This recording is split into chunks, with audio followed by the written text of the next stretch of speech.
Wabarakatuhu. My dear children, how are you? Lots of du'as for your happy, healthy life, full of strong iman and good deeds. And may Allah subhanahu wa ta'ala make you a key for the goodness and a lock for the evil. Ameen. This is a big dua. Think about it.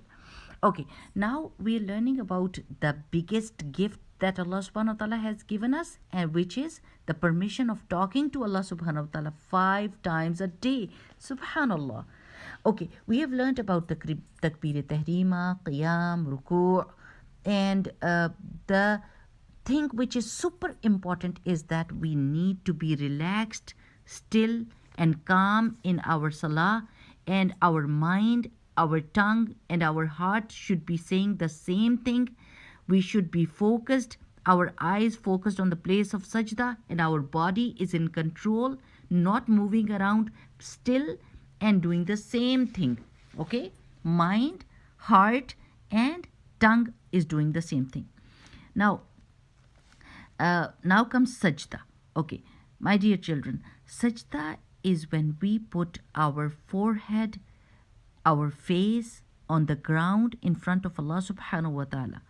We never ever do this position for any other than Allah subhanahu wa ta'ala. When we are in sajda, Prophet ﷺ told us that we are closest to Allah subhanahu wa ta'ala. Sajda is done on 7 bones. This is the part that I really like.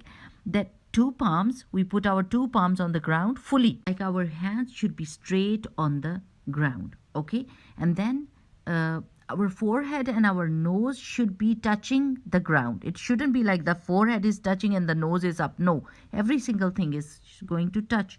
And then 2 knees and then 2 toes. We will show you the position of the sajda in the video, inshallah. And in this position we say Subhana Rabbiyal Azim. That means glory be to my Rabb, who is the highest, who is the greatest, right? So in this position you can say Subbuhun Quddusun Rabbul Malaikati wa Ruh as well. The tasbih that I taught you in ruku, you can do the same tasbih in sajda. And there are other du'as that you can do in sajda, but the du'as should be in Arabic, masnoon du'as, the du'as that Prophet ﷺ taught us, or the du'as mentioned in Quran. Now make sure that you know that we are not allowed to recite Quran in the sajda, but if there is a du'a mentioned in the Quran that you really like and you want to ask Allah subhanahu wa ta'ala, you are allowed to say it as a dua. Let's say there is a dua about Asiya alayhi salam. She said that Rabbi ibni li indaka baytan fil jannah. Oh Allah subhanahu wa ta'ala, make a house in Jannah close to you for me.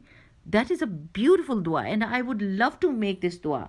But this dua has come in Quran. But I'm not reciting Quran, I'm making a dua. So you can do that. And there are other duas of sajda as well. When you are going to grow up, inshallah, you'll get the opportunity of memorizing them. Now, I think this is enough for this time, and inshallah I'll tell you about the pause between 2 sujood next time, inshallah. Till then, assalamu alaikum wa rahmatullah. Subhanak Allahumma wa bihamdika. Nashhadu an la ilaha illa anta nastaghfiruka wa natubu ilayka. Assalamu alaikum.